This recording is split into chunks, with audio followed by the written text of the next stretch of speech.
Then we pour water till it's covered, and then we dump a bunch of bottles of Crystal Lye in it. Hydrogen comes out of there under pressure.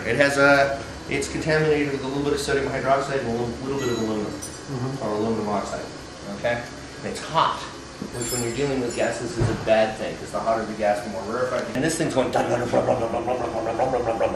Okay? Then this feels like a balloon. Really does. Comes up, it's floating up near the thing, and the whole deal. Okay? Then, under those circumstances, if you sit in this car, turn the key, okay? There is no other fuel system anymore. I learned, and I'll quote the document I'm working from, getting a vehicle to run on hydrogen is easy. Getting a vehicle to run well on hydrogen is not. Okay? So, what happens is you turn the key, the engine runs, water comes out of the exhaust pipe, everything works as advertised, until eventually you get a pre-ignition.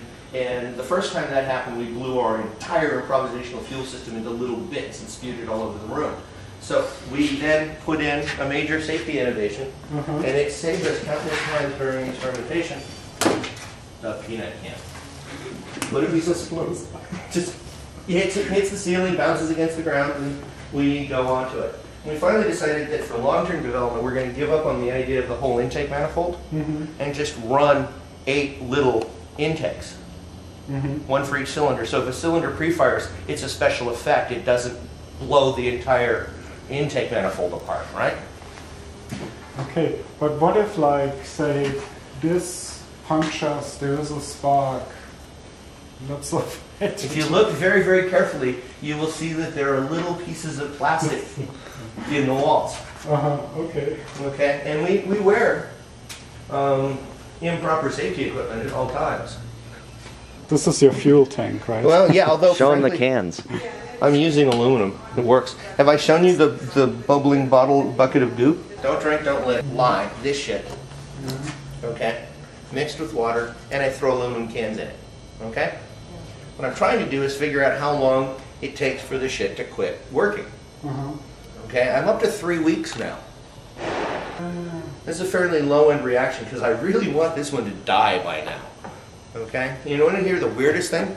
I'm fairly certain that I can produce enough hydrogen to run that engine continuously.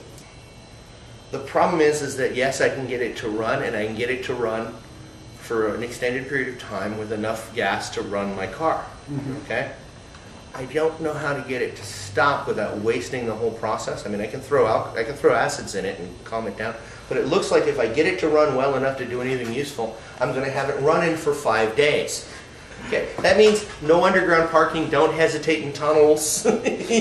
You follow. Yeah. Well, actually, no, I'm not making my own power because there's an incredible amount of energy used in the production of pure aluminum and the production of pure sodium hydroxide.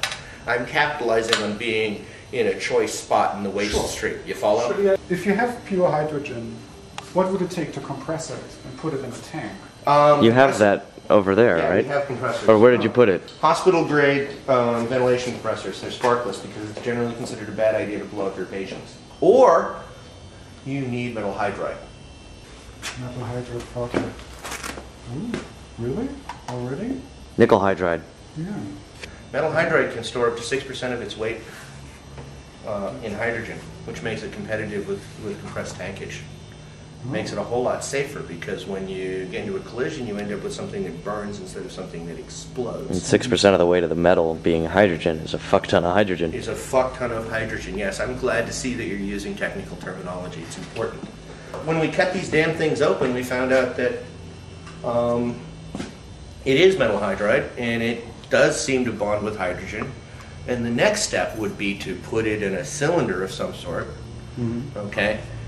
Expose it to vacuum and then heat the hell out of it and bake all of the stuff off, because part of the reason it bonds hydrogen is because it's intensely hygroscopic and we need to cook that out. Cook the water that it's currently bonded with out. You follow? Okay. So then, yeah, and then what you do is you take it, you seal it after doing this, and then you expose it to pressurized hydrogen under a reduced temperature. And then you can control the release of hydrogen by regulating the temperature of the cylinder, which you can do with like a Peltier junction or a heat exchanger or all sorts of shit. But the trick was that we needed a cylinder that would hold pressure and that we could bake the hell out of, because we got to get it up to about 1200 degrees. So you take what's inside there, put it in here, and then bake it. That's the idea. Haven't done it yet. Okay, but we didn't have anything to bake it in. And then this, and like 4 more of these damn kilns showed up one day. And we can now bake it to whatever freaking temperature we want. Okay. It's really, really been amusing. You're having too much fun. Well, the computer center provides whatever it is you need. Apparently, on some bizarre level. It's too small for our purposes, and we'll be going after it with some serious stuff. Although, frankly, it's too small for our purposes, and we'll be going after it with some serious stuff. Oh, it even says what it is. That's so rare. Yeah, isn't that amazing? So rare here. What's all this crap?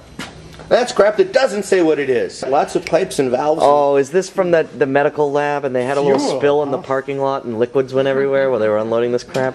Yeah, but nobody dissolved.